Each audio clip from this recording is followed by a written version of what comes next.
All right, good morning, everyone. This morning for props, and of course, if you don't have the props, we improvise, no problem. But as usual, 2 blankets, 2 blocks, either the wood blocks or the softer blocks, a belt, if you have one, a yoga belt, and a bolster, maybe, and then either a chair or a wall or a counter or the back of a couch, because we're going to do something today where I want you to have some support behind you. First of all, this morning, take your belt, if you have one, and if you don't have one, then you have to do the actions without the assistance, because props are really only to provide feedback about the pose. So we don't always have the props. So I'm going to take my belt, and I want it to be wide. And then I'm going to put it over my head.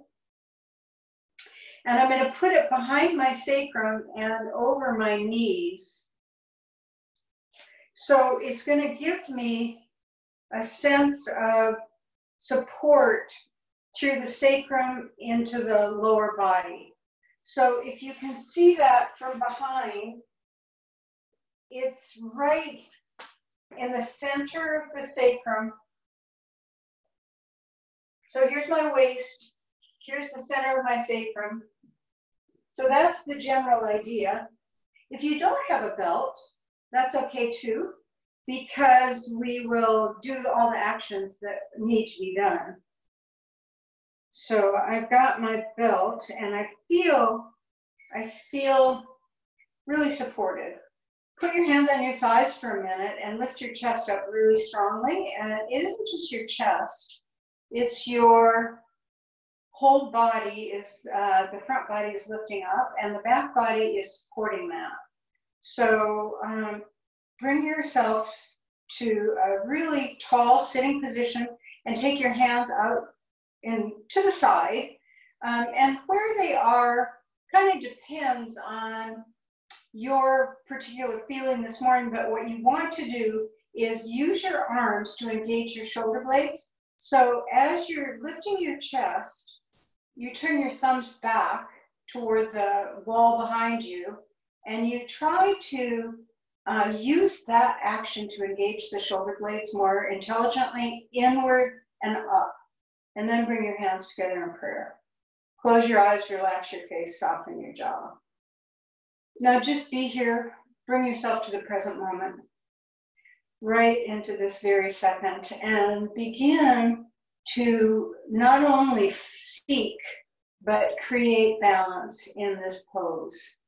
So balance is something that we have control over, especially in yoga is the best way. And yoga helps you come into the moment through trying to balance. So here with our eyes closed and our minds just on our entire body, take the outside of your feet into your mind and just press, just feel them. The outside of your feet as your legs are crossed. And then the cross of the shin where the calf meets the shin, that's another place of connection. Where the knees are stretching into the belt. All of those things create this sense of, are both sides the same? Or am I leaning on one side or the other? So when we start to create balance, generally we start with the side to side. Is the left side and the right side doing the same thing? And that's why we started with the feet. And then the next part is the sit bones. So sitting slightly, leaning your chest slightly forward and taking your spine with you, find your sit bones. You don't have to use your hands for that. And then lift your chest back up to come back onto your sit bones as evenly as you can. Now you might find one sit bone that's a little lighter than the other because of course the legs are crossed. Nevertheless, you want to really try to put some weight into that lighter buttock. And then draw your abdomen back and up. So as our spine is lifting up, as our elbows are descending, there's a couple of things to create balance in our torso. And we have this partnership between our lower back and the sacrum for sure, and the skin between the rib cage in the back and the sacrum and the waist. So there's that kind of rectangular section there. And if you lift that up as much as you can, holding your hips down, of course, your chest will reflect that action and lift a little bit more. Breathe. Just notice how you're feeling right now. As we've been creating balance, you're probably feeling a lot more balanced. As you're here, lift your chest up from the lowest part of your abdomen up into your armpits and straight up into your collarbones. And then you'll feel your shoulders even more. Go in, prepare for yoga. Bow your head to your heart. Bring your hands down to your thighs, palms up. Open your eyes in front of your shins and bring your head back up. And then take that belt off and straighten your legs. And then we're going to use the belt again. We're going to take the belt through our legs and then behind our knees. So now you're going to cross your legs the other way. And of course you remember what way that is, because if you're like me, went to the same darn side I always do. And but at least we're doing it, right? Can't be too mad at yourself for being habitual when yoga is a habit. I'm drawing my belt snug, but not a feeling of tightness, not a feeling of holding as much as supporting. And then just put your hands over your knees. Actually, if you have the belt, and if you don't have the belt, then you're pretending all of this. If you have the belt, put your hands underneath the belt and over your knees, and then draw your elbows down. So this is a way to work on the torso as well. So now we're using what I call leverage. We're using our hands against our knees, and that is helping us. And then we're drawing our elbows back. Notice as you draw your elbows back, how your chest lifts more. It's a beautiful thing, how your body cooperates with itself. As you're trying to do one action, always there's another action involved in yoga, always. Whether that action is assisting or opposing. You know, sometimes we're opposing. Like one thing that's opposing here are the base of the pose. That is opposing the lift of the chest. Do we get that? Of course, you know. You can't lift your chest if something isn't holding you down. So all of these things are so important in yoga, but feel the balance here and lift your chest up more. And then remove your hands from the belt and take your, I'll mirror you, take your left hand to your right knee and then your right hand behind you. And I have a block and I'll put it back there for my hand. Now you might not need that, but you might. So before you go anywhere in a twist, you always try to center yourself. You don't want to lean and you don't want to overdo. You want this to be very integrated through the spinal column, using the skin, the muscles, you know, the rib cage, the chest. So you're just turning kind of thoughtfully, I would say. So when I twist too fast, I don't know what I did if it bothers me. But if I go slowly enough, I can see, oh, okay, there's a place to stop and lift more. Because you don't want anything to bother you in this twist. You want it to feel just fantastic. And then keep all the lift you created and the control through your abdomen as you unturn. So always going into a pose, coming out of a pose, we maintain the lift of the chest and the spine that we had before. Right hand to left knee, left hand behind you. And then side to side, we're generally pretty different. So you might need a different support level for yourself. But here, center yourself. And when I say center, I think of my torso, and I think of my spine as being centered side to side and front to back. Now, I know that's not exactly true, but it's an image I create in my mind so that as I turn, I'm turning from this action through the spine, not just leaning over to the other side. So I'm just turning sensitively, intelligently, using my mind, using my elbow behind me. That's another thing you could use. Opening the armpit on the left side. All these things really help. And then coming back to center. And then taking your belt off. And we'll use it again. So putting it aside. And now lie down on your back. And right now, have beside you your belt and a block, the block we were using. I think that's all from the moment. So I'm going to move my blankets away and lie down on my back. And then I'm going to put my feet as close to my buttocks as I can and my hands as close to my feet as I can. And I'm going to lift my shoulders up and move my shoulder blades down. Because my shoulder blades naturally, they get very excited and they want to be part of the neck.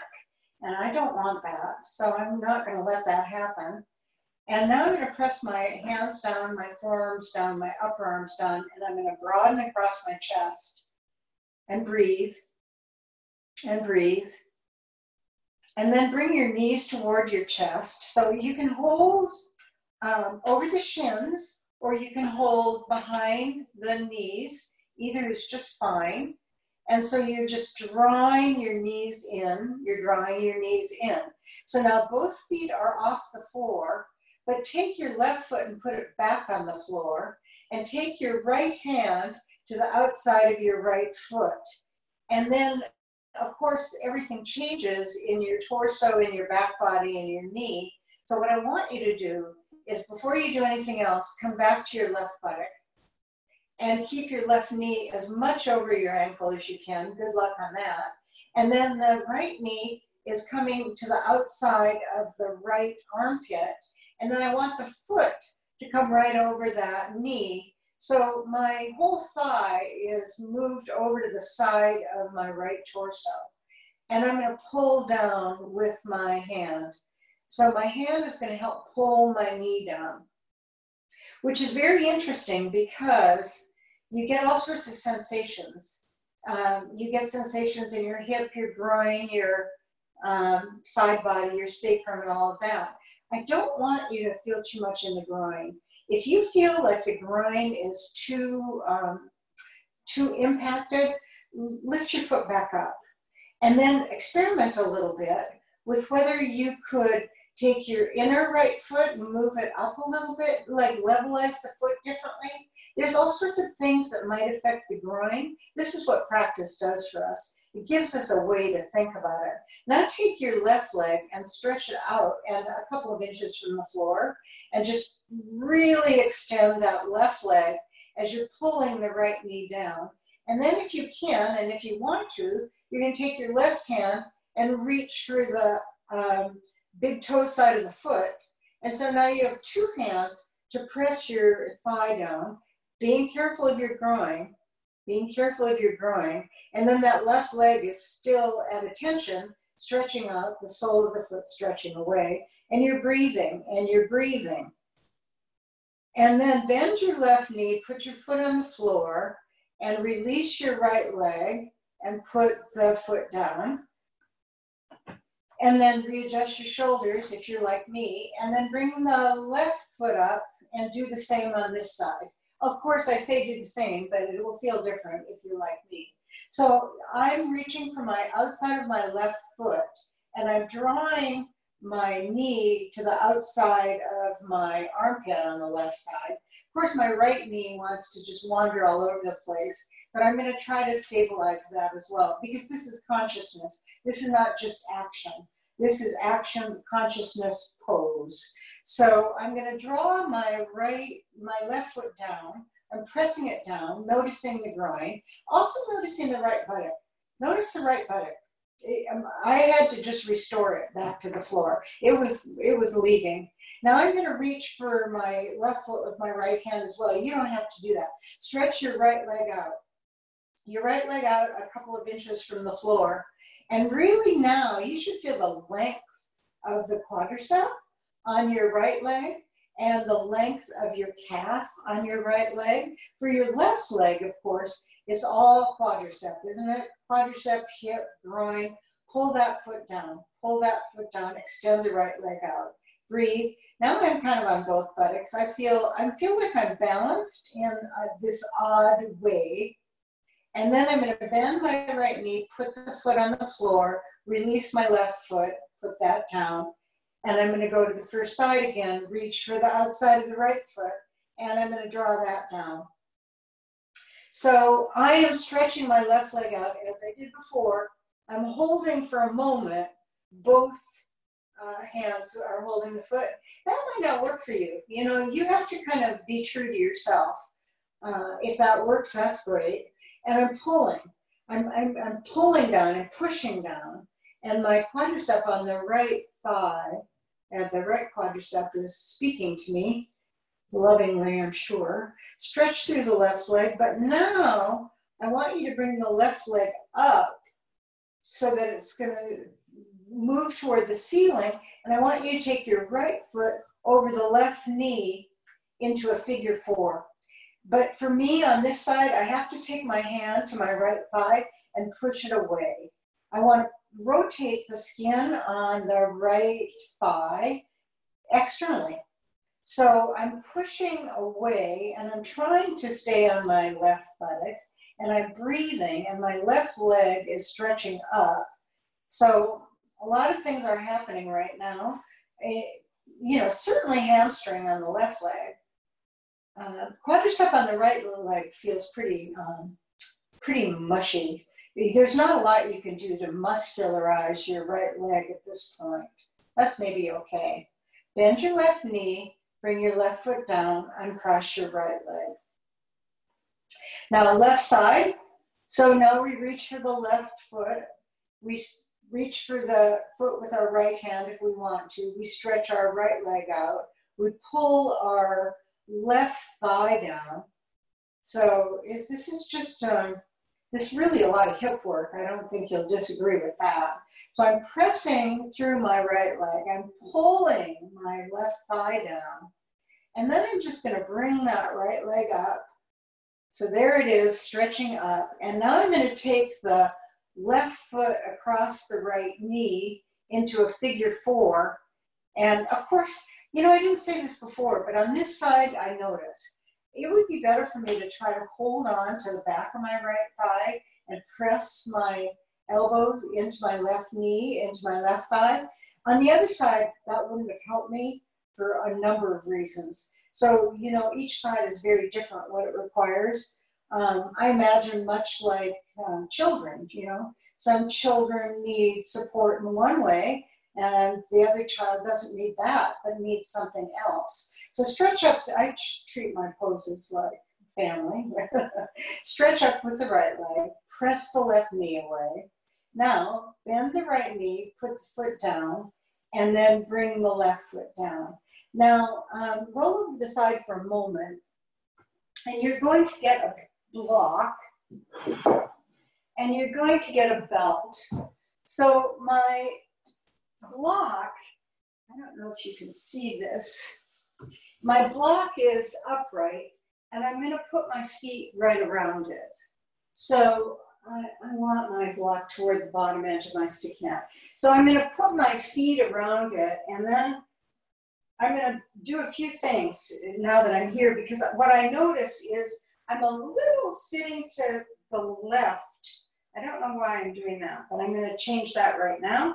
I'm going to readjust everything so that both buttocks have the same feel to them. Sit bones are down. You can feel the back of your legs. You can feel the calves. You might even, as Mr. Iyengar would say, bifurcate your calf muscle, because you might notice that your calf is kind of over to one side more than the other. So I want the calf to be surrounded by the bone to be surrounded by the calf. Yeah. So everything's good. And then I'm looking at my feet, and I know this is Iyengar 101, but one of my feet, as much as it acts like it's very good. It's sort of shrinking in toward my inner leg. It's not the right thing to do. I want both inner balls of my feet to push away. And so you do that too. Now, now for the pose. Now we talked a lot about that. Now I've got a belt. So you can have the loop that you had before, or you can unloop it and kind of take it in half. So you've got a belt. And then you're going to hold the belt in your right hand for a minute.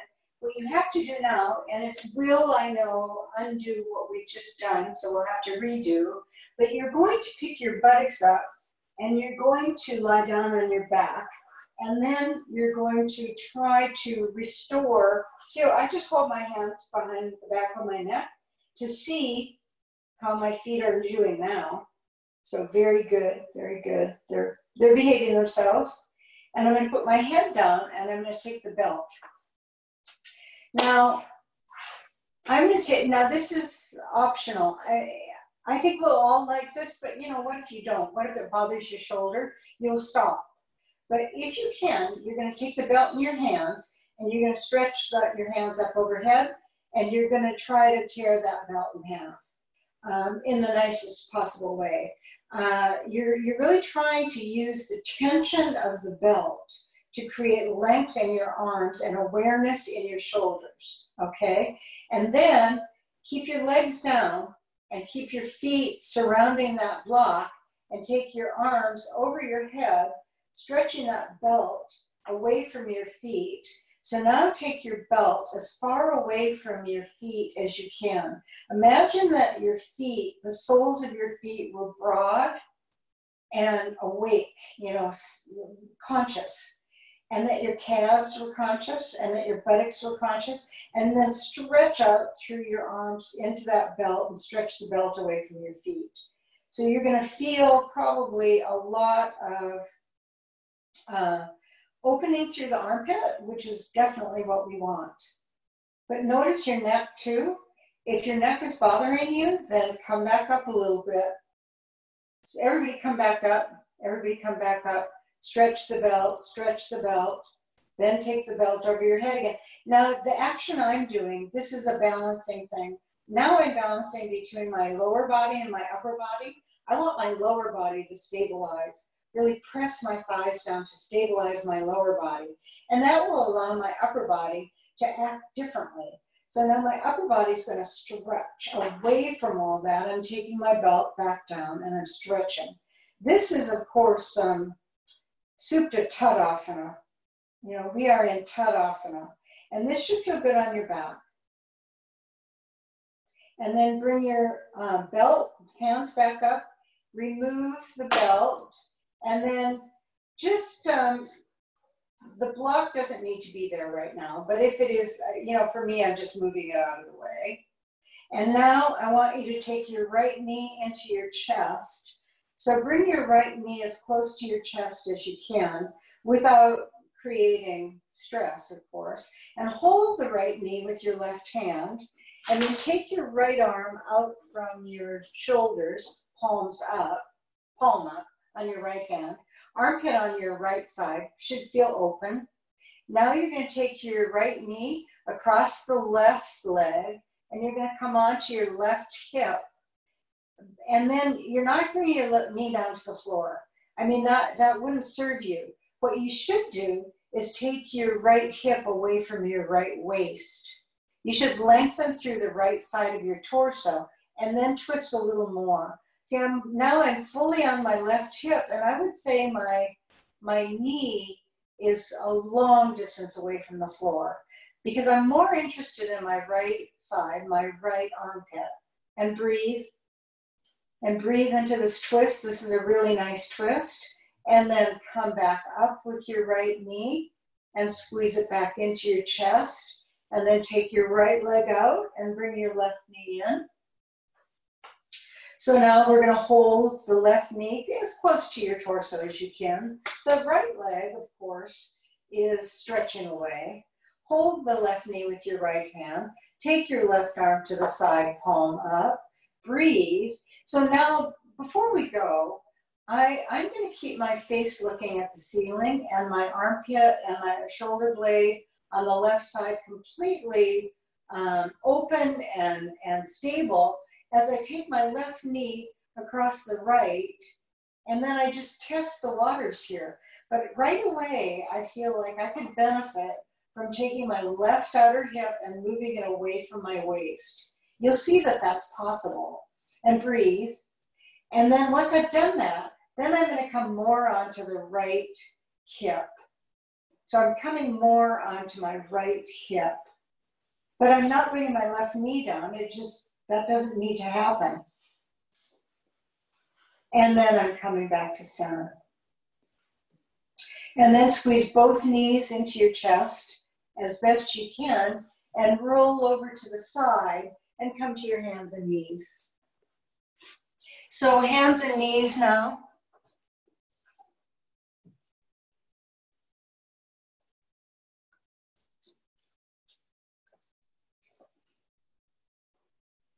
Okay, downward facing dog. So press your hands into the floor. So look at your hands and make sure that they're a little bit ahead of your shoulders. And if you had your hands right under your shoulders, it might be a little too short a dog pose. But right in front of your shoulders a teeny bit, and then press weight across the whole palm of the hand, heel of the hand, index finger mound, and stretch the fingers and breathe. And then hold the abdomen up a little bit and stretch your inner arms as high as you can. So even we're not in a pose, just take your hands down and your inner arms up, and you'll feel your inner arms coming up into your armpits, probably, that's what we would want. And you're going to keep that, hold your abdomen in, lift your knees off the floor, stretch your buttocks back, keep your knees bent. I would anyway. I would keep my knees bent because my back at this point is just seeking length. And I don't want that length to compete with my hamstrings. So I'm going to let my hamstrings be somewhat neutral, and it will help me to press my hands and then stretch, stretch, stretch, stretch, stretch into my lower back, into my sacrum, and my abdomen is firm, holding up. Then I'm going to straighten my legs a little bit. You can do what feels right to you, and I'm going to take my sit bones higher toward the ceiling. I'm still pulling my sacrum away from my shoulders. My shoulders are lifting away from my arms. The whole action through the torso is arms and legs. We haven't really used the legs yet, but we will, don't worry. Just stretch, stretch, stretch through the torso, through the front body. Breathe. I want you, before we come down, to notice the length that you've achieved through the inner arms, up through the armpits, into the shoulder blades. That is the connection to the pose. That's the way that goes. Bend your knees, come down. When you're stretching your inner arms in downward facing dog, they should stretch as far as the deltoid meets the collarbone, edge of the collarbone. That's the instruction. And it's especially good to keep your arms straight. So let's try it again. Take your hands down and then stretch your inner arms up through your armpits. At this point, it's harder for me to get to the collarbone area, but I will. Now I'm going to take my knees off the floor and I'm going to stretch back into my lower back as I start straightening my legs. So now this is up to you. Your legs are either completely straight, heels up, or bent slightly. This is about your hamstrings. So press now. Now I'm thinking about my armpits, and I'm lengthening my armpits up to my collarbones, and then I'm trying to take my armpits a little closer to my knees, and so that my sit bones go up. And then straighten your legs and pull your thighs back any amount. Now we're going to use those hamstrings. If your hamstrings are too sore or too tender, you bend your knees a little bit.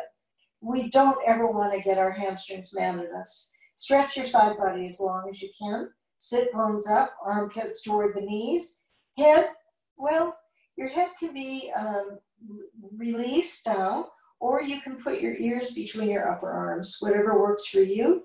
Breathe, and then come down. Now, I want you to take 2 blocks, the blocks that we have, and place them out in front of you. And then for me, I would have a blanket, 2. And so, but you might not need this. So we're all different. And then we give these instructions, and then we say, but you might not need that, and you'll know. So I want you to sit on your heels, knees wide.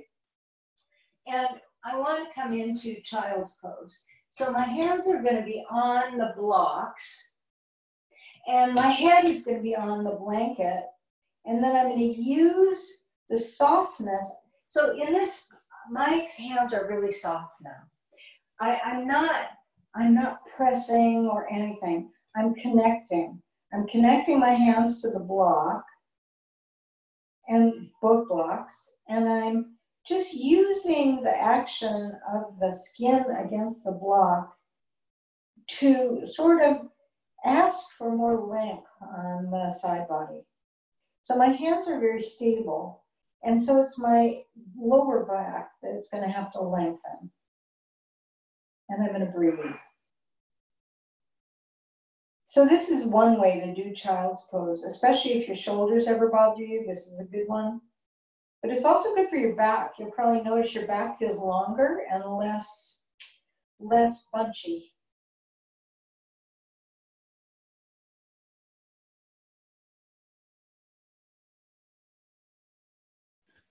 And then undo. Take the blanket away. And downward facing dog again. So now, I didn't say this before, and I'm sorry I didn't. Sometimes downward facing dog is just your favorite pose, and sometimes you need a chair. So, or you need the wall, or you need blocks. So here's an idea. If you feel like your arms could use the assistance of a chair, see, with the chair, you don't put so much weight into your hands. You know, that's the beauty of a chair, is you're not putting everything into your hands. So if you need a chair, use a chair. Otherwise, we're going to come back to downward facing dog. So come into the pose.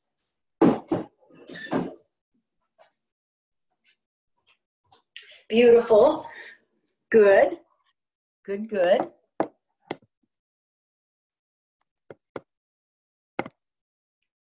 Nice, nice. Now, so with your chair, same thing. We're in our pose. Take your feet a little closer to each other. Just walk one foot to the left and the other foot to the right. So that they could meet, or they could have a couple of inches between them. They're just a little closer, and then lengthen through your side body and lift your right leg up. And then bring your right leg down. Lengthen your spine, your arms, left leg up. Left leg down. Lengthen your arms, your spine, your armpits, right leg up. Right leg down. See, we always have to readjust here. I do anyway. I'm going to readjust through my armpits, into my torso, into my legs, left leg up. I don't know about you, but my heels are off the floor just a little bit. Now, bend your knees, come down. And breathe. I hope you were breathing. Always breathe.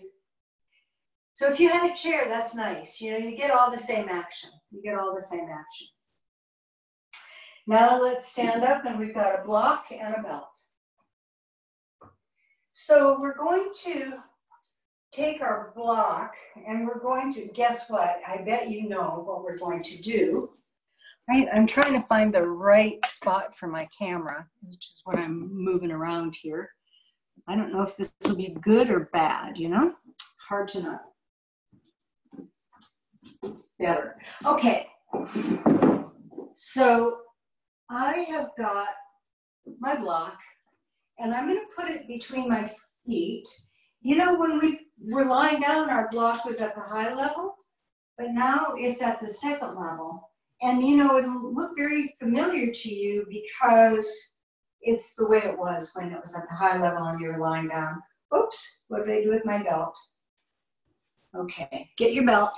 If you don't have a belt, of course, that's okay. Props are simply used to accentuate the action of the pose and to give you feedback about it. You know, when I younger started teaching, there were no props. And a lot of times when you do yoga, you don't have props. But if you do have the prop, then look down at your feet. And if you are not using the belt, don't worry. But have your feet around something. It could even be a book or something. And then notice how the thighs want to lean over the toes and draw the thighs back. So now if you only had to deal with your lower body, you would take your thigh skin inwardly at the very top, just a little bit. It really helps your lower back. Now for the fun. So we're going to take our belt, and I know you can't see this because I can't quite get the camera to show this, but you'll know. You're going to take your arms up over your head, and you're holding the belt. Now, this is an interesting one because if your shoulders or your neck was bothering you at all, you would take and you can't see this, but you would take your belt wide. If you would benefit from a closer hold, as I would, then my hands are over my shoulders, and my hands are pulling up then. So the minute my hands pull up, my feet pull down. I hope you notice that in your own pose. The action of lifting your arms up, holding a belt, brings your legs to attention. We're not quite in Tadasana because we have that block, but we're in a Tadasana-like pose, and you're getting a lot of feedback through your heels, through your metatarsals, through your side body. Just lift up, lift up, lift up. So now, having said that, take your trapezius skin down. I don't want my trapezius lifting up into my neck. It wants to. It definitely wants to, but I will not allow that because it's not good. So I'm trying to work my trapezius down. Now release your arms and take the, so where your feet are, just leave them and take that belt and block between your thighs. So it's kind of between your knees and your torso. It's not on the bones of your knees. Yeah, but it will feel bony. You can't help but get to the bone in there somehow because you'll feel it. So you're squeezing, and then I look down at my block, if you can see your block, and I notice that I'm not working my legs identically or the block would look perfectly rectangular and even. I know this is totally, now we're into Iyengar, you know, more junior intermediate, where you're actually using your inner thighs to levelize the block, if you can see it. And if you can't see it, imagine it. Both inner thighs roll slightly back. And the block provides feedback, you know. And then I feel like I'm leaning over my toes, which is it's a Western thing to always be moving forward. So I'm going to come back into my heels best I can so that I'm no longer moving forward or backward. I'm right in the present moment. And I'm going to take my belt, of course, if you want to try this, and I'm going to stretch my arms up. But I like the belt because it takes my lower back and it requires it to lengthen.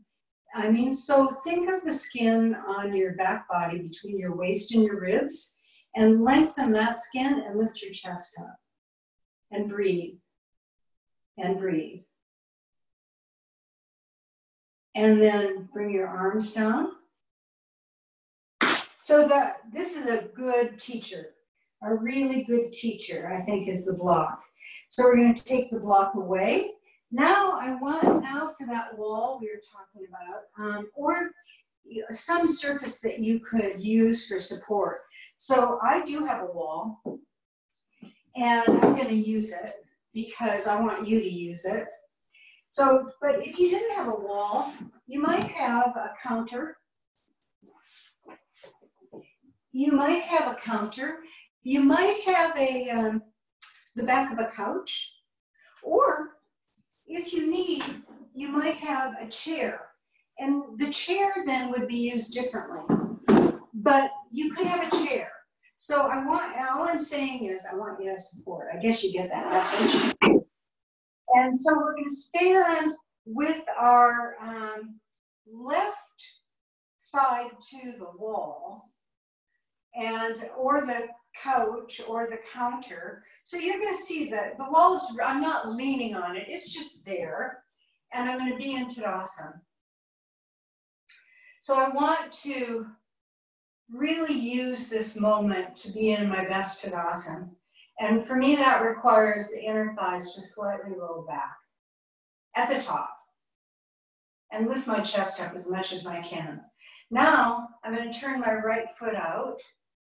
Now you can touch the wall if you need it for balance.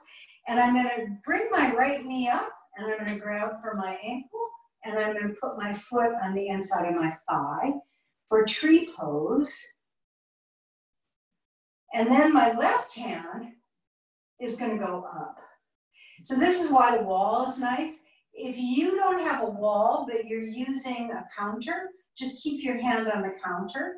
That's fine. What we're trying to do here is seek and create balance. So one thing to do is to take the buttock skin on the right side down so that it's not hiking up into your waist. Lengthen the back body skin between your sacrum and your rib cage and lift your chest up, and then bring your right arm up. So right arm is up, left arm is up too, and then if you can take the hand away from the wall and balance, that's great. If you're like me, the balance is, it's coming along, it's working its way.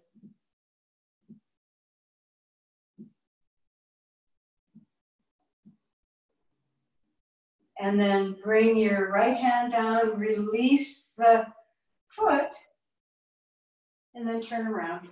See, you don't have to use, we don't usually use a wall for our balancing poses, but, we're being nice to ourselves today. So I'm standing now on the other side. My right hip is facing the wall, and I'm going to take first of all, I'm going to take my foot, and I'm going to reach for the ankle, and then the right arm should be up. So my right arm is up and my left leg is in tree pose. The reason I like the balance here with my hand is I can actually assess how my foot and my thigh are reacting to each other. If I'm balancing without any support, all my awareness goes to the balance and not to the fine points. So now I'm going to draw my left buttock down. I have to do that. And then I'm going to just notice the heel against the thigh. And then bring your left arm up too. And then one thing that helps balance is to look out in front of you with very soft eyes. It's a soft gaze. So if both arms can stretch, then you do that. For me, it's the foot. But it isn't really the foot, it's consciousness. If I could keep all my consciousness in my right inner foot, that would be fantastic. I'm doing better, it's coming. And then I'm going to fall out of the pose, so you can come down too. It's tree pose, tree pose. So now we've got a block. I think we've done this. If you've been in my classes before, we've done this, and it's very possible. So we've got a block, and this is why the wall is really here. And I'm going to stand on that block with my left foot. And my right leg is just going to kind of dangle. So my left hand is there, but for right now, just let your right leg dangle and lift your chest up. And then you'll notice you really are using your left leg. No kidding. And chest is up, chest is up. And then I'm going to put my hand on the wall, my left hand on the wall, and I'm going to lift my right knee up, and I'm going to bring my right foot onto my inner left thigh. If you don't have a block, you're missing so much fun, but I'm sure you have something to stand on. So you want to press, now it's more obvious to you, at least to me, that I have to use my left hip and pin it in, and I have to lengthen my right buttock. And then I'm going to bring my left arm up and my right arm up. And I'm going to seek to look at something without looking at it. It's the way, it's the gaze, but no reaction. You know, it's neutral. And my left arm stretches up too. It's there though if you need it.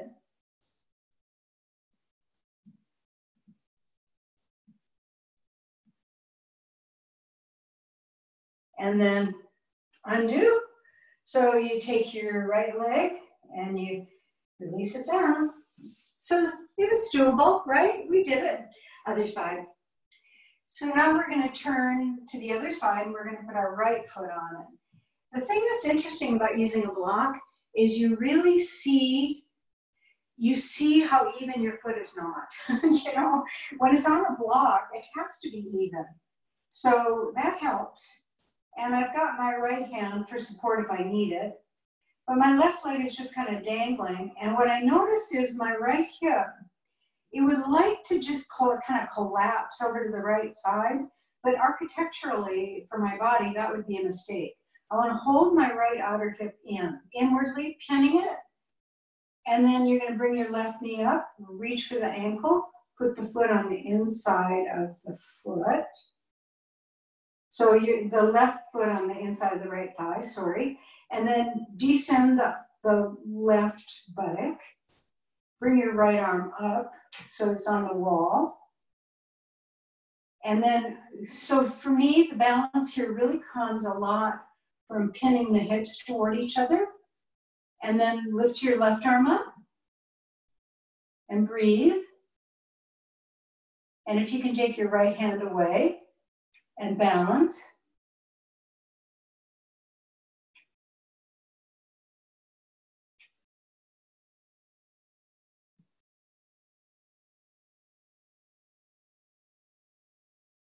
And then undo.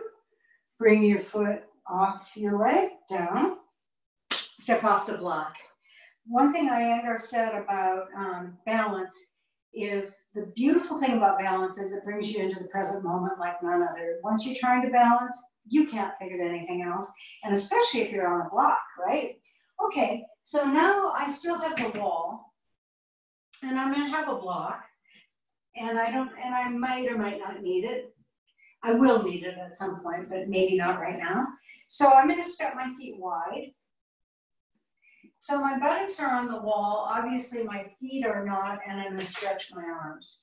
So if you don't have a wall, and that's okay, you have a counter, and the counter is at your sacrum level probably, and your arms can be on the surface of that counter, you know. So you've either got the wall, you've got a couch back, you've got something.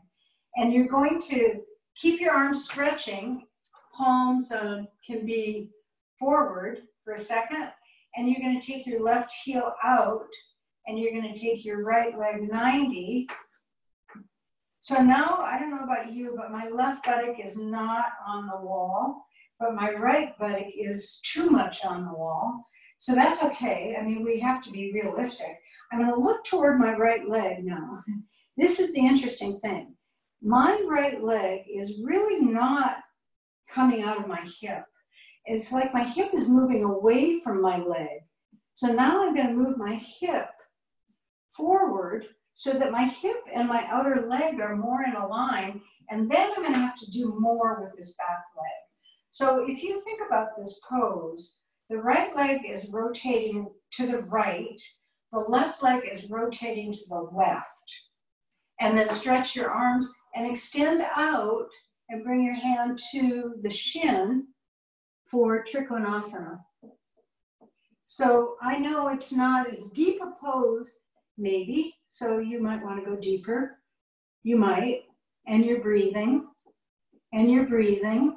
So now the nice thing about this is I feel like my head is on the wall and my hip sacrum area is on the wall, my tailbone area, and my spine is curving between the two.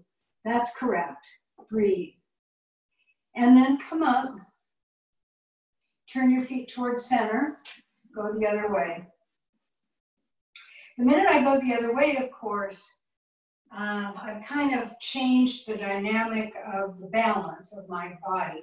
So now I'm going to look at my left leg. This leg is, for me, easier, so I'm not having to talk to it quite so much about what it should do, but that might be your harder side. You want to draw your hip more in line with your outer foot, outer shin. I mean, I know that it will only do what it will do, but that would be the idea.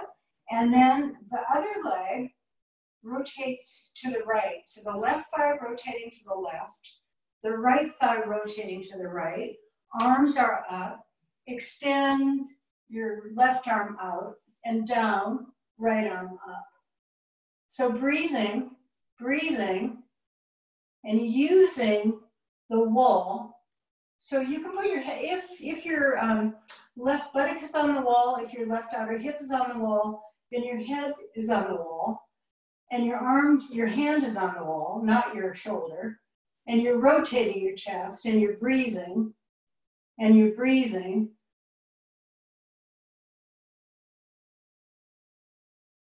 Now use your back leg, your upper arm to carefully come up.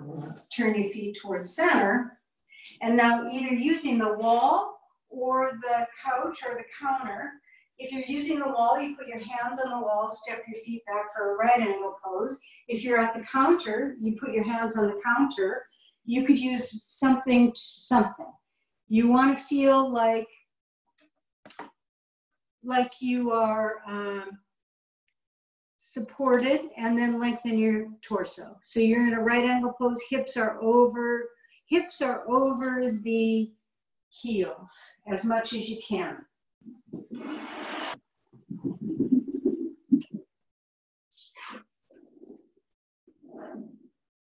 So I'm using the back of a chair, same thing. And I'm trying to pull my thighs up and back, lengthening my abdomen, my belly button up toward my spine, my arms stretching out and breathing, and breathing.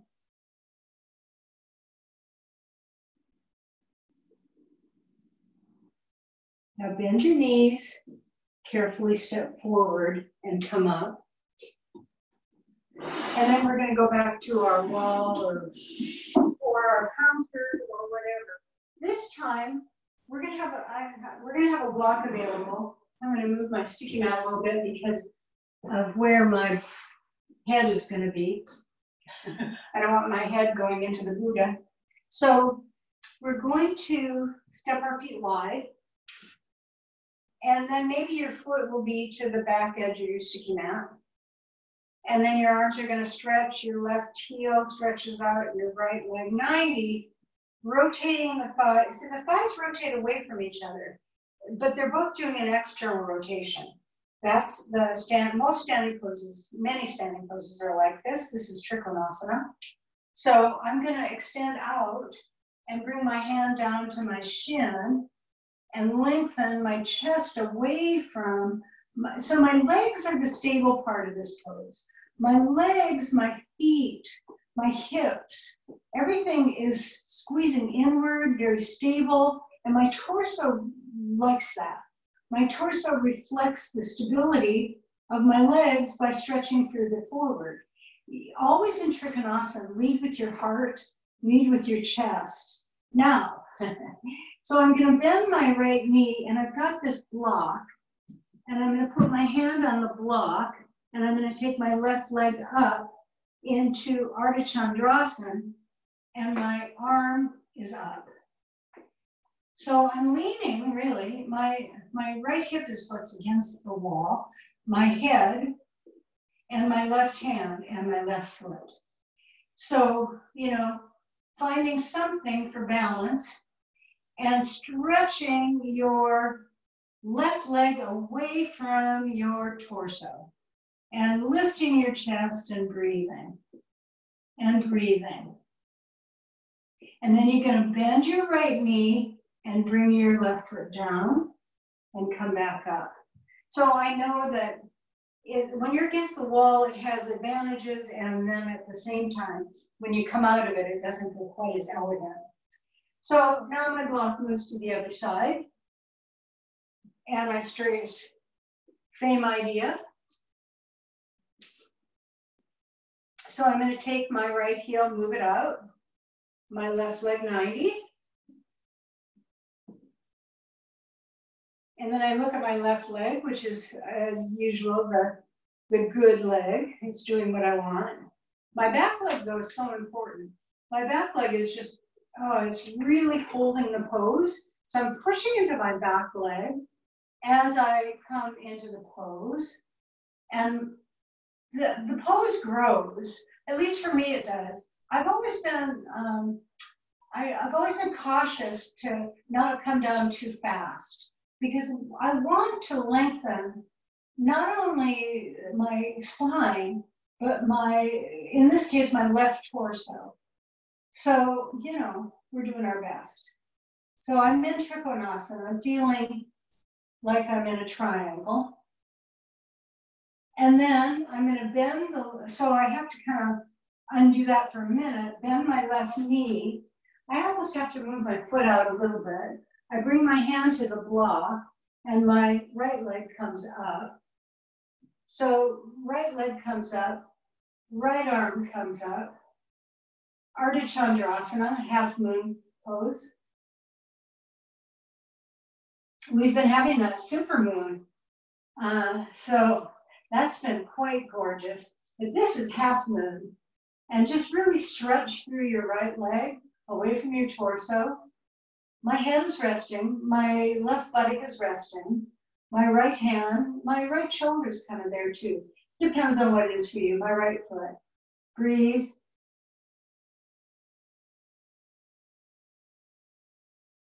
And then bend your left knee, bring your right foot down. Very good, downward facing dog, downward facing dog.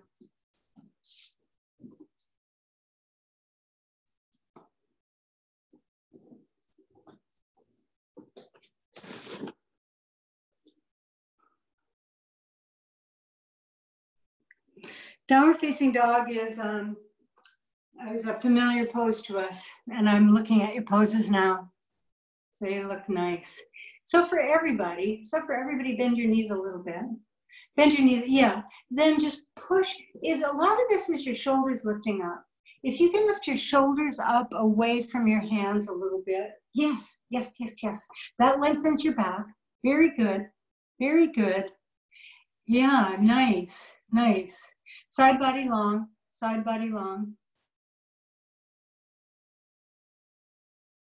That is really, really nice. Now, come down and then get a blanket.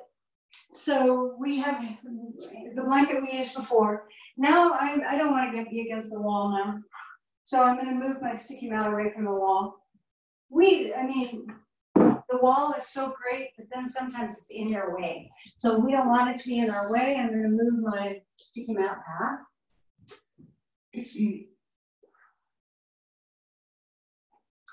And then I'm going to move my camera. But we're going to roll that blanket up into a tube like we do. So we're very familiar with this.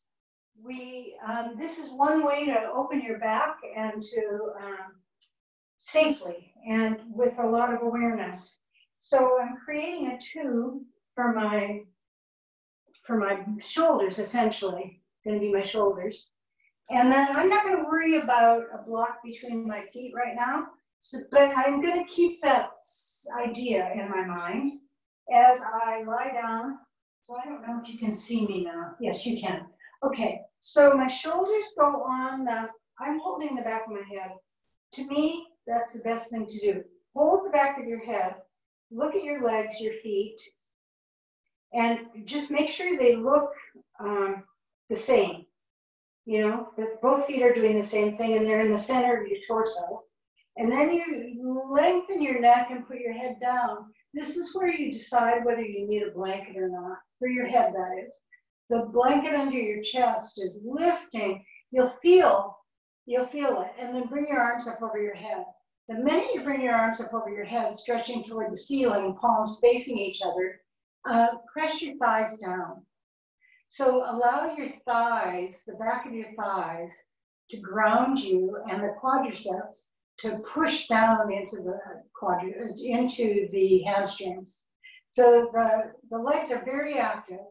Take your arms over your head, thumbs to the floor, and then stretch through the fingers into the fingertips, and stretch through the feet into the soles of the feet. So it's a very long, extended pose. And breathe. And breathe. So you probably feel like this is a back bend, and it is. It's a back bend. And back bends are usually very good for our backs, especially if we have a backache. You'd be surprised how a back bend can help you, especially an easier back bend. But you should feel like your ribs are being kind of pulled away from your sacrum, and your abdomen is being lengthened, and your lower back is so long. Yeah, so everything is just really in place to help your back. And then bring your arms up over your head again, bend your elbows, then you're gonna roll over to the side. So now we do have this blanket and or a bolster. So I have a bolster and I'll use that, but your blanket is just as good. I think it's just fine. For me though, the bolster is really big and I'm small. So that's my sad story. But I'm gonna sit on one end of my bolster and it's gonna go horizontal. And I'm gonna bring my feet into Baddha Konasana. So I bring my feet as close to my torso as is comfortable for me. And then I lie back over the bolster or that blanket. If you're over a bolster, it's gonna be under more of your back than that blanket would be. If you're under the blanket, if the blanket is under your shoulders, it's the same as before. If you've got the bolster though, for me, the bolster is going from my shoulders and it's supporting my lower back. Now I bring my arms into Saguaro Cactus. You could do that. You could take your arms straight to the side. Generally, we don't take our arms over our head here at this point, but you could. And then I want you to feel your heels. So you can't see your feet now. But be on both buttocks. That's one thing I would say. Is I notice that I'm usually, to start with, more on one buttock than the other. And that doesn't help. So I want to be on both buttocks. And I want to stretch both knees. And breathe. Supta Baddha Konasana, bolster horizontal. So now I just want to take the skin on my face and relax it too. So when we relax our face, generally we're relaxing it from side to side. You know, you're just broadening the skin on your face, broadening the skin on your chest toward your elbows, broadening the skin across your pelvis into your inner legs, into your inner knees. Then your outer legs need a little bit of awareness to sort of assist. I feel like my legs could assist me more if I pinned my hips.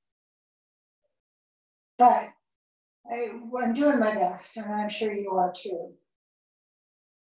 The feeling here, though, is lifted, broadened. Everything is just quite balanced between your head, your tailbone, your feet, your knees, your chest, your elbows. It's all just going as it should. Now, I'm going to take my hands to my outer knees, my outer legs, and I'm going to bring my legs back together.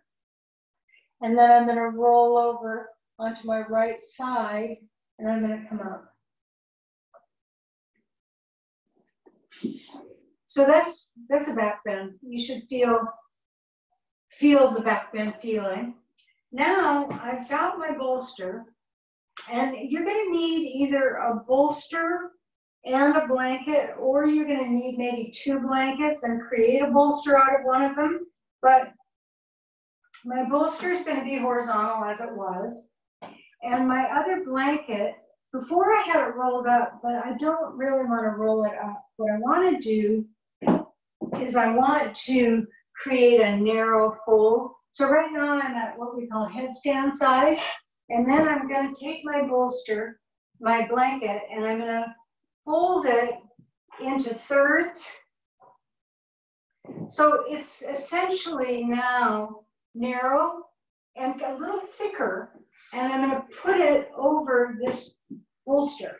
So essentially now I've got what is really a soft bolster over my other bolster.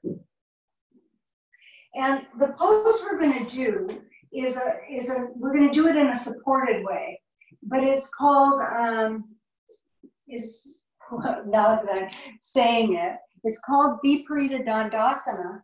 And if you were going to do it in the real world, in the real final pose, it would not look like this. But we're going to do it this way. So I'm going to sit on the back end of that little blanket I made, and I'm going to lie down over this, so it feels really good. And my shoulders are on this lift, not on the floor.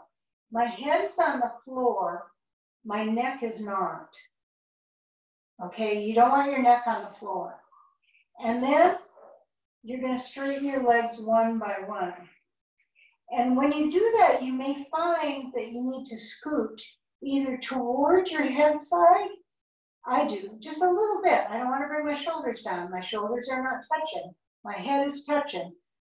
But what I want to do is get my chest over my throat a little bit, which might sound weird, but I'm sort of scooting myself just to bring my chest further over my throat, and then my hands are going to be in squirrel cactus, and my feet are about hip-width apart and stretching away from me.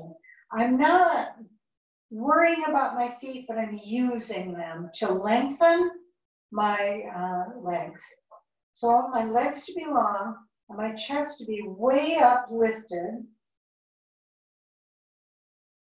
Just close your eyes for a minute and image the chest lifting. One thing you can also do is take your hands behind your head and just lengthen your neck a teeny tiny bit and bring your chest up more. It's through the shoulders, armpits, and chest. There's this rotation. The shoulders are going down, the armpits are lifting up toward the inner armpits, and that's helping bring the chest further forward. If it comes up over your throat, you'll feel a little bit of constriction in the throat, and that is what we want. So now just breathe using your inhale, your exhale. Stretch your legs. I'm not working them too hard, but I'm stretching them, and then I'm stretching my chest the other way. Breathing.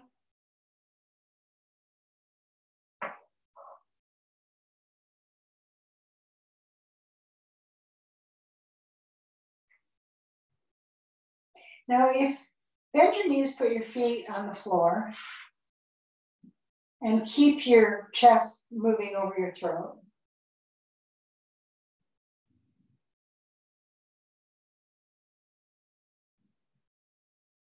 And then we're just going to roll over to the right side and then carefully come up. Now I've got this bolster or a blanket, a couple blankets or something, and I'm going to take my knees wide and I'm going to bring my bolster close toward my torso, And I'm just going to lie down over this bolster. Now, you might not have a bolster, so you might want to use blankets or something. Just a very soft child's pose.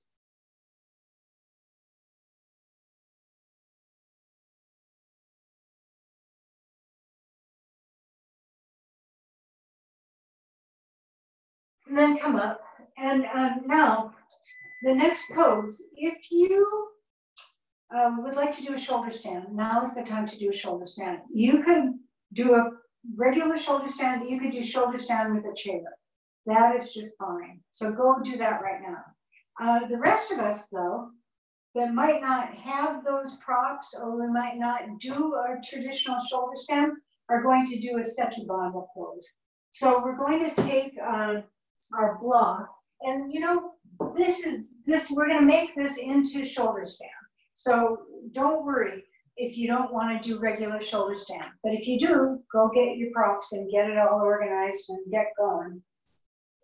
Because shoulder stand, the whole shoulder stand family, which includes Sechabanda, which we're going to be doing, and includes chair shoulder stand, halasana. All of these poses are part of the family, and shoulder stand, sarvankasana. And they are really good for us. They're good for our heart and our lungs, our organic body. All of the organs appreciate being upside down, I'm told. And your brain, your head, your brain, your mood, your whole life changes things. That's the way I would put it. So if you're going to join me with the block, you're going to lie on your back, and you're going to have the block, and you're going to lift up, and you're going to take the block to the second level. Now we're going to go to the higher level, maybe, but for the moment, just be on the second level, so you can feel the block right in the center of your sacrum. It's not on the tailbone. It's not on the big vertebra at the back of your waist. Okay, so here we are. If you want to stay here, this is a beautiful pose. Your chest lifts away from your buttocks, so your ribs are up. If you want to, and it works for you, then you lift your buttocks up and you take the block to the third level. If you're in shoulder stand, your job is to work your upper arms underneath you so that you're really not on your neck at all, and you're on the tips of your shoulders and your upper arms. But we're feeling that in Sechabanda too. Notice how your neck is not on the floor, but your upper arms are probably. So in this pose, your arms could be in saguaro cactus. I'm talking about Sechabanda now. Or your hands could be clasped behind the block. If you're in chair shoulder stand, you know, your buttocks are supported, and your legs can be either back on the wall if you're against a wall, or against the chair top if you want. Or now for us in Sechabanda, we're going to take both legs and we're going to try to lift them both up. Now, if that doesn't work for you, you know, maybe you haven't done that in a while, just lift one up. And then really stretch through one leg. But when you're stretching the legs up, you're stretching the chest away from that action towards your chin. So if you can bring both legs up, you do. Otherwise, you just keep one leg up. If you're in shoulder stand, your job now is to walk your hands toward your ribs, you know, up toward your shoulders. That's the challenge. That's the challenge. For those of us on the block, our challenge is to accept the lift of the ribs. You know, the ribs are not sagging down. The ribs are lifting up. The shoulder blades are perpendicular. And that's the same for regular shoulder stand. So if your hands are on your back now, lift your legs up, breathe, breathe. So now I'm in this, what I would call, I'm in Sechabanda, but my legs are straight up, as in Viparita Karani. So now I'm in Viparita Karani and Sechabanda. It all works very well. Now for all of us, if you're on the chair, if you're in regular shoulder stand, or if you're on the block, you're going to take your legs wide. So just stretch your legs away from each other and just stretch. So it should feel okay. And then when you draw your legs back up, you're going to use your outer legs and use outer legs. The inner legs are just going along for the ride and stretching out. Breathe. Now, if you're in regular shoulder stand, you come into Halasana for a moment. Come down into Halasana. If you're in Setu with Viparita Prani legs, bend your knees, put one foot on the floor, and then the other one on the floor.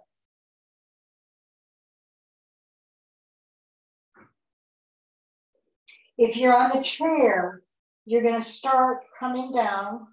So you're going to start sliding off the chair toward the blankets or bolster.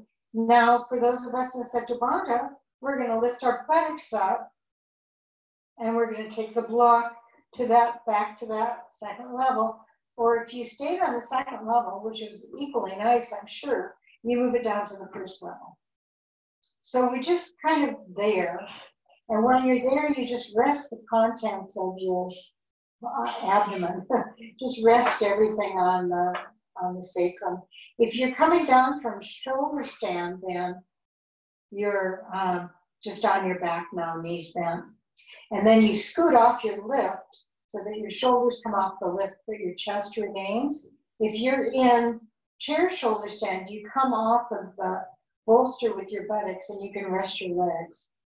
For those of us in Setu Bandha, we lift our buttocks up, we take that block away, and we lengthen our lower back. So I love an all levels class because we can all do something different, but you can tell that they're all quite similar what we're doing. It's just we're doing it with different props. Now we're going to roll over to the right side and we're going to come up. So shoulder stand is a beautiful and important pose. And, you know, it took me, a few years to really like it. I always did it. You had to do it. But once I started to like it, life got a lot better. Okay, what we're going to do now is we're going to stand and just take our legs wide.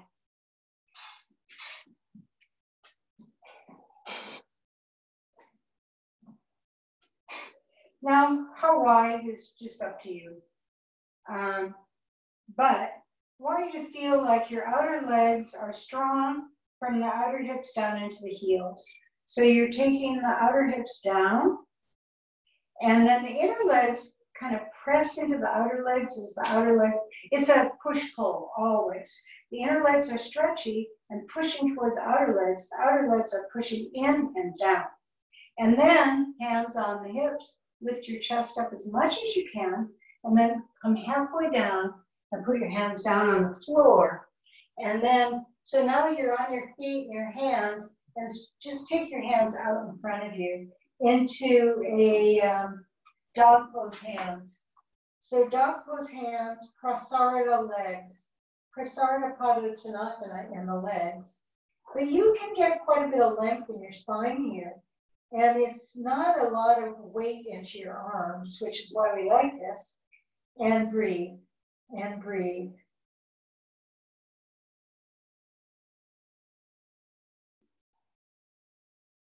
And now I'm just going to walk my hands back by my feet.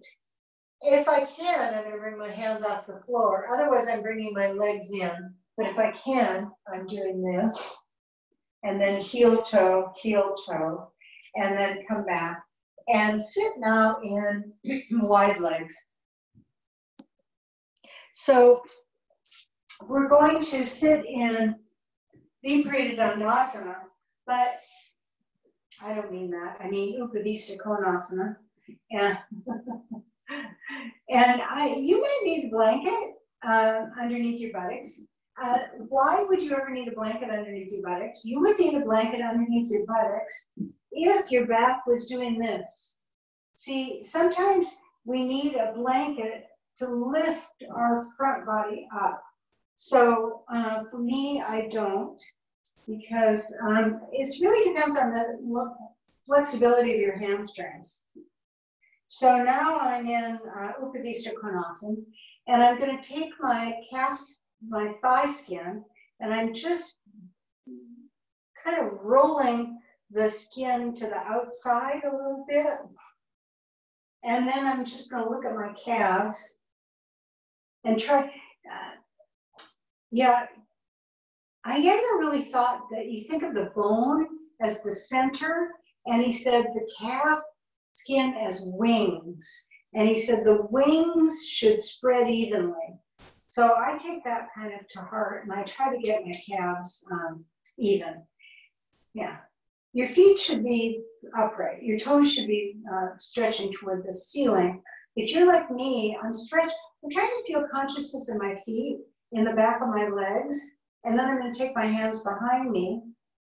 And your hands, your fingers can be pointing away from your buttocks and lift your chest, or your hands, more traditionally, can be facing your buttocks. So for me today, every day is kind of different. I feel like if I take my fingers away from my buttocks, I can press into my thighs more efficiently. It's just today. Other days are different. And lift your chest up.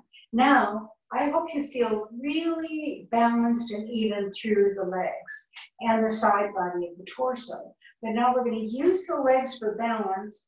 I'm going to mirror you, and we're going to turn away from our left leg toward our right leg. So we're just turning a little bit toward our right leg. Oh, don't forget about the left leg. The left leg is your best friend here. You really need your left leg to be your anchor as you turn. And then I'm going to take my left hand, my right hand, your left hand, to the outside of my knee or my calf. And I'm just seeing if I can turn my torso without bothering my left buttock, your left buttock. So we're turning. It's like from the waist. And then I'm going to keep my abdomen firm for the sake of my lower back, and I'm going to turn back. And now the right leg, your right leg is going to remain really firm and supportive as you turn toward your left leg. Now you're going to say right away to yourself, boy, the two sides feel different, don't they? What is it that makes it that way? That's for you to figure out in your practice sometimes, because I feel so different side to side. For me, it's largely my shoulders, but for you, it might be your hips. So we're turning now toward the other leg, which is your left leg. And we're trying to turn with the waist, the belly button, but keep your right buttock down. And then come back to center. Sitting up really tall. Now you're going to have your left hand in front and your right hand behind. Okay, so I'm mirroring you. So your left hand is in front, and just sit up as tall as you can. So I want to create some awareness into my sit bones. My tailbone is not on the floor. My tailbone is lifting up with my spine. That's what I'm hoping to do. Iyengar said, don't sit on your spine. Don't sit on your tailbone. Lift it up. And then I'm going to take your left hand a little further forward. And then your right arm is going to go over your head and stretch toward your left leg. But you're going to look toward your right leg. So you're looking at your right leg. Your right hand is stretching toward your left leg.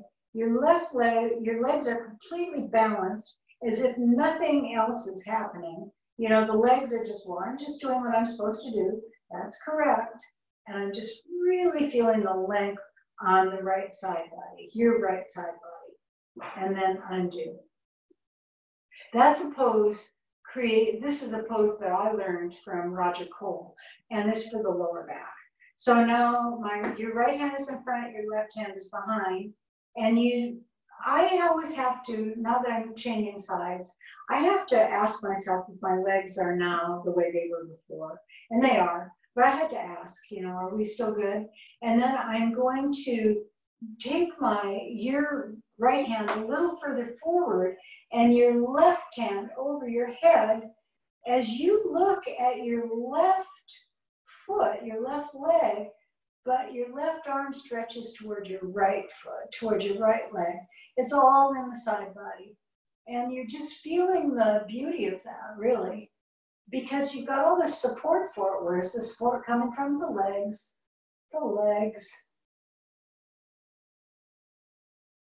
and then we're going to come back to center. Now, take your hands to your inner knees and bring your legs back. So just sit and cross legs for a second and breathe and breathe. Now lie down on your back. So lie down on your back. We're going to go from here into Shavasana. So have something for Shavasana. If it was me, I would have a blanket for my head, maybe a bolster for my knees, whatever would be comfortable for you. And also you can take your legs up the wall, but for a moment, don't do that. Lie down on your back and squeeze your knees into your chest. So before I can even do that, though, I'll be honest, I have to lengthen my back because I have to lengthen my lower back and bring my shoulders underneath me more. And then I'm going to bring my knees into my chest. Once I bring my knees into my chest, I really feel all of my lower back on the floor. My waist, my sacrum, my skin between my ribs and my sacrum, all of that is on the floor. Spread your arms to the side, palms up, and breathe. So stretch your armpits left to right. Feel like your armpits are getting longer and longer. I'm going to have to move. I'm shorting my one armpit, and I don't want to do that. So we're going to take our knees and breathe. We'll hold your abdomen in. Take our knees up. Feet are together, knees are together, and to the right side.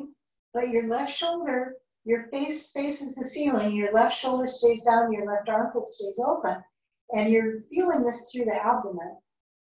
And you're going to the right with your knees, but nothing to disturb your shoulders. Nothing to disturb your armpits. You're breathing, and then you're coming back up. Breathe. Now go to the left. Knees go to the left. And this will be different. Why is it different? Shoulders. One shoulder is so anxious to lift that that's not right. We want to keep that down. Come back up. Go to the right side. You're just rolling over your sacrum, kind of onto your right hip, if your left shoulder will allow that. And then you're coming back up, and you're going to the left. On this side, my right shoulder is not as anxious to let me go too far. You know, it's just like, don't do that. So I don't, you know, I listen to it. And then come back up. Now squeeze your knees in and prepare for Shavasana. Shavasana, relaxation. So once you lie down, in our method of yoga, we try first to adjust the buttocks. We take the buttock skin and we move it away from our waist. We move it away from our waist. We're going a teeny bit longer now than we did before. So our class is going to run over a few minutes. If you are in a hurry, you know, you have to think. You can't have as long as Shavasana. But if you're like me and you have nothing else to do, then Shavasana is a real fantastic pose. So be in Shavasana, lifting your heart, but relaxing everything else. Relax your face and your jaw. Just everything is kind of coming into the right place for you to let go. Just letting go.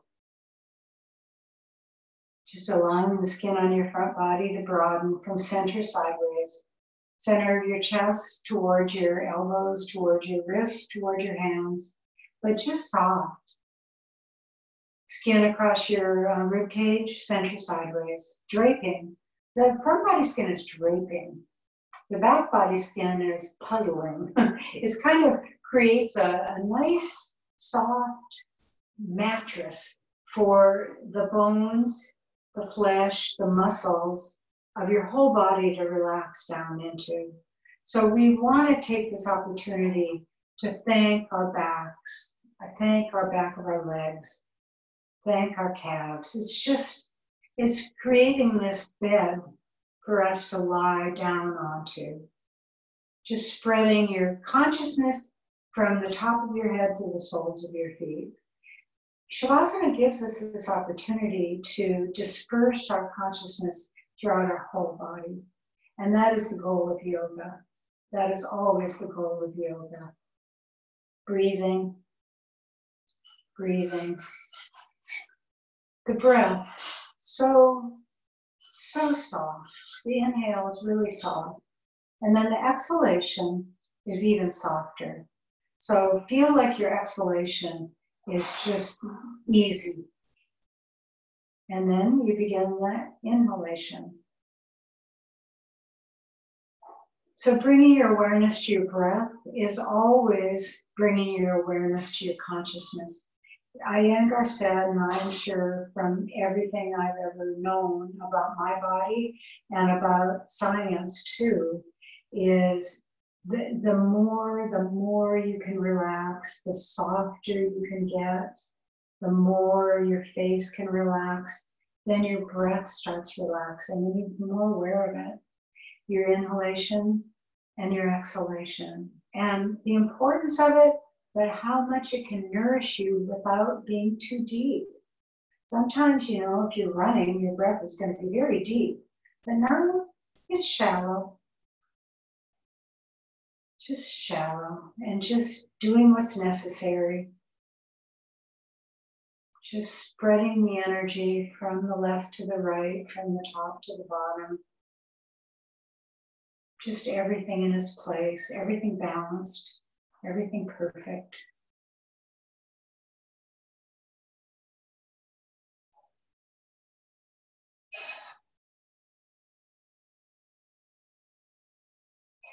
Now gradually begin to increase your breathing using a slightly fuller inhale, just a little bit, and a little bit longer exhale.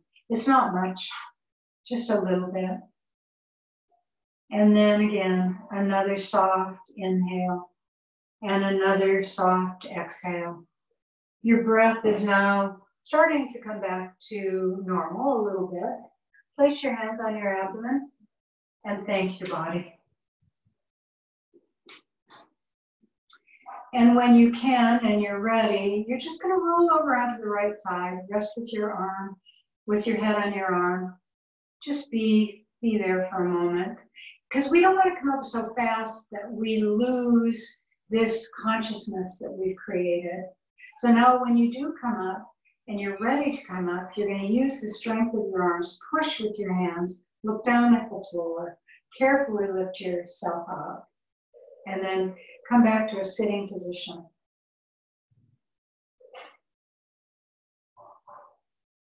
So we've taken the journey and we've been balanced, and I think we've done really well today. Namaste. And I hope you're all doing well. We're all doing our best. Right?